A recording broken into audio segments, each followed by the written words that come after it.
Video দেখা জন্য অদ্ভুত ধরনের এই ফুগ্গ বর্তমানে বোয়ালখালী পৌরবাসীর এক আতঙ্কের নাম।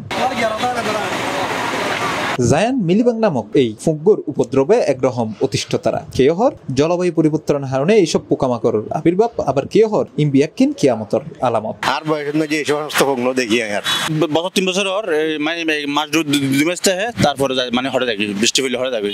যে জিনিস আসলে অদ্ভুত মানে ফোকা, যে ফোকাও মানে মানুষের ক্ষতি করে। যদি সরকারের কোনো ব্যবস্থা না করে তাহলে ক্ষতি মানে ক্ষতি সম্ভাবনা বেশি। জানাগি গরম পড়লে এই পোকাগুর আক্রমণ বাড়ি যায়। জিন আম্বুরিয়েরে গাছ তুড়ি এবং গাছের কচি পাতা, ফলর গুড়া এবং নরম অংশ গিন হাইয়েরে ফুক্কা বানায় ফেলাই। বোয়ালখালী পৌরসভার 8 ও 9 নম্বর ওয়ার্ডের পশ্চিম গোমদন্ডি, গুলদারপাড়া, সমদারি তালুকদার বাড়ি, সরখিদিরপুর ও বন্দে আলী মসজিদ এলাকাত ছড়াই পড়ছে এই ফুগ্গ।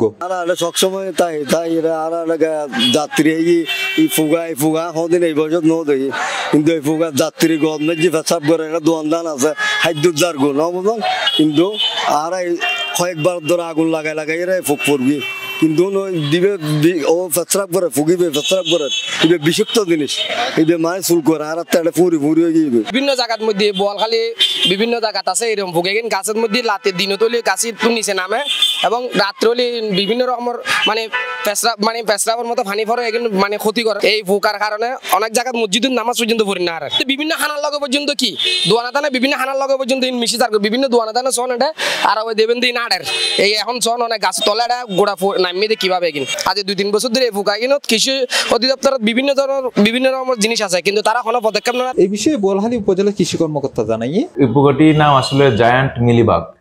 এগুলো আসলে দলবদ্ধভাবে আক্রমণ করে, বিশেষ করে বিভিন্ন ধরনের গাছপালা, ফল গাছ বা বৃক্ষ জাতীয় গাছপালা গুলোতে এগুলো আক্রমণ করে।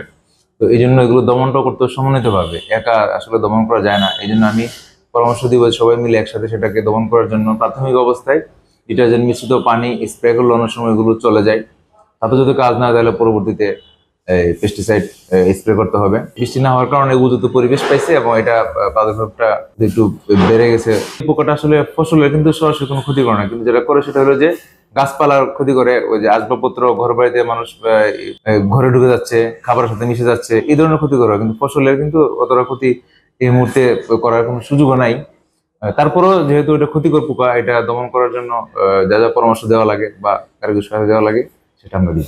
অন্যদিকে বোয়ালখালী পৌরসভার মেয়র জানাই নিয়মিত ওষুধ ছিটিয়ে এই পোকাকে দমন করিবের চেষ্টা করি তারা। কর্ণফুলির ফাড়ে যে পোকা দেখা যায় রাজিয়ে বিগত 2 বছর ধরিয়ে এবার ব্যাপারে আরা উপজেলা যে প্রাণী সম্পদ অধিদপ্তর আছে তারা যোগাযোগ করছি, বিভিন্ন ডাক্তারের পরামর্শ লই তারা আরারে ওষুধের নাম লিখি দিই, ওষুধ মারিয়ে যতক্ষণ মারি এগুলো যাইবি। পোকাও দেখা যায় বিশেষ করে গরম যত বেশি হয় পোকাও তত সংখ্যা বাড়ে যাবি। আর চেষ্টা করি যেহেতু নেই আর খবর আর সাথে সাথে এটা ওষুধ ছিড়ে ব্যবস্থা করি এবং পোকা এবং ধ্বংস করে দিই। C+ TV Chittagong.